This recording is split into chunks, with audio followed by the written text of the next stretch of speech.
this. If we had the time, I'd love to watch the entirety of this interview. But this was about Steven Crowder. Obviously, his decline has been really incredible to watch. It's been amazing.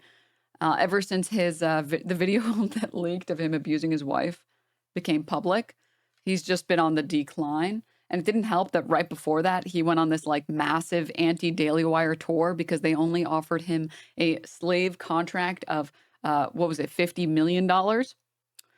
And so, yeah, everyone and anyone that could have jumped on that train. Candace Owens jumped on that train. I think even Ben Shapiro jumped on that train and was like, hey guys, everybody, the guy who abuses his wife wants to tell conservatives how to live, which is like, the irony is pretty rich there, but we're not going to get into it too deeply.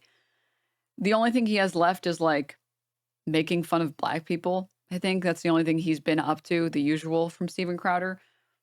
And then he got fucking dog walked. Lots of things again.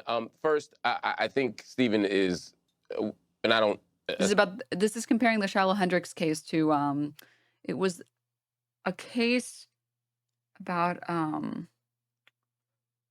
I remember it making the rounds on my Twitter feed very briefly because this black family, this black kid, they put together a GoFundMe and they had like a photo of them in this house or something that they maybe bought with the GoFundMe. Carmelo Anthony case, thank you. And he's been trying to compare the Carmelo Anthony case to the Shiloh Hendricks case when in reality these are not comparable at all. And for anyone who hasn't kept up with this at all,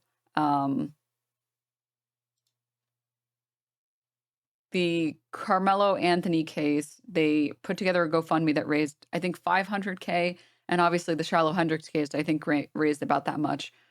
For people who don't know the details, Anthony is involved in a case about a stabbing. Anthony, 17, was charged with murder after the stabbing of a 17-year-old Austin Metcalf at a track meet on April 2nd, 2025. And they put together this campaign for an official fund for a defense suit. And the Shiloh Hendricks case is the chick who screamed the N-word with the hard R towards a 5-year-old black kid and then raised $500K to keep herself safe or something. She raised $780K to keep herself safe. Which already, I mean, right off the fucking get-go, I feel like these two GoFundMes have very different purposes. One of them is just like, hey, can you give money to me because I'm being harassed on the internet? And this is an easy way for Nazis to show that they love me and give me money. And then the Carmelo Anthony case is, hey, can you give money for this legal fund? But yeah, he talks about you any ill intent. But you're comparing apples and oranges here when we talk about the Carmelo Anthony and the racist woman, I can't think of her name, video. Lily Gaddis. I think, as you pointed out, all day. Hendricks. No, not Lily Gaddis, but you're talking about Shiloh Hendricks. Yeah. Shiloh Hendricks, yes. When you talk about context, I think we have to look at context in the context even of these GoFundMes, right? The people who are funding Carmelo Anthony, you can tell this from the comments. This isn't my guess. They're not saying good job. They're saying, we don't believe that you're guilty. We don't believe that you've gotten a fair legal process. And so we're sending money to make sure that you get a proper legal defense because we don't believe that you are guilty of this crime. That is what they're saying. Now, you and I may look at the evidence and come to the same conclusion or a different conclusion, but they're not attempting to reward the behavior. They're attempting to challenge a system that they feel like is misrepresenting the behavior. In the case of the N-word and this woman, right, Charlotte, what's happening is quite different.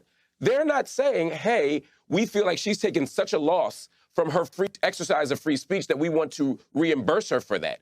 That would be a different argument. I still wouldn't want to do it, but that would at least be logically and morally consistent. When you look in the comments and when you talk to people who are funding that campaign, they are literally shouting the N-word. They are literally echoing the racial epithet. And that is different. That's why I say if this is really going to be a First Amendment cause, again, and not the lie that you're talking about, then let's invest in actual First Amendment causes and not this. And to your second point, I agree, and then I got you wholeheartedly. I mean, there's absolutely nothing wrong with making decisions about where you want to live. But there's a huge difference between saying, I want to live in a statistically safe neighborhood, or I want to live in a historically safe neighborhood, And I don't want to live around black people under any circumstances. And again, the latter is what came out in our conversation on the show the last time. And we're melding those two things as if they are the same, and then acting as if there's just no room for a white person or a black person, for that matter, to exercise any radical honesty about where they want to live. I ain't met a person yet that doesn't want to live in a safe neighborhood. I want to live in a safe neighborhood. I also want to live around black people. People can make their own choices, but let's not pretend they're the same thing. Okay, we've got to end it there. Yeah. I would say, in answer to your question, Stephen, I would say in both the GoFundMe cases, I think it's wrong. I think the stabbing is worse than a word. I think the intentions on both sides are actually malevolent and wrong. They're not doing it out of any great sense of social justice or anything. They're doing it because they're taking a side based on skin color in both those stories, I think. So I think... murder is worse.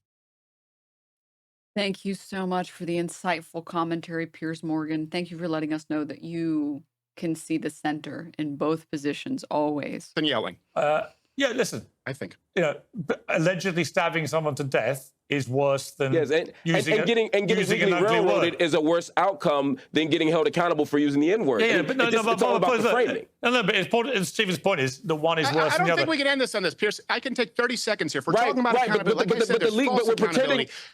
So are you against catch and release? That framing suggests that the money is going for the behavior. Are you against a discount under $1,000 or less where a shopkeeper has to close down because of the name of systemic restorative justice? Are you against cash and release? Are you against cash bail? Are you against the idea that people can shoplift and not be held accountable for their actions? Let's talk real accountability for actions and not false accountability for words. I believe that stabbing someone is worse than saying a word. Both are bad. Me, Mr. Traditional. You know what? Okay. But people aren't giving him money because he stabbed someone. They're giving him money so he can have a legal defense. Let me respond to that. Let me respond to that. Quickly. Because again, that is a disingenuous framing. No one is arguing that stabbing someone is better than using the word. My point is our response as a community to the stabbing is not to say, great job. Our response is, this was awful, but let's find out what really happened. No one is saying on the other side of this issue that N-word thing is awful, but let's hold this woman accountable, but let's not go too far. And if they are, I'm okay with that. But it's not apples and oranges. No one is saying what that woman did is worse than that kid getting stabbed. They're saying that the story of the stabbing hasn't been told well or properly, and we want justice. Yeah. Which, you know what, dude? I'm going to be honest. Anytime Crowder gets dog walked, you know I'm going to enjoy myself. Anytime.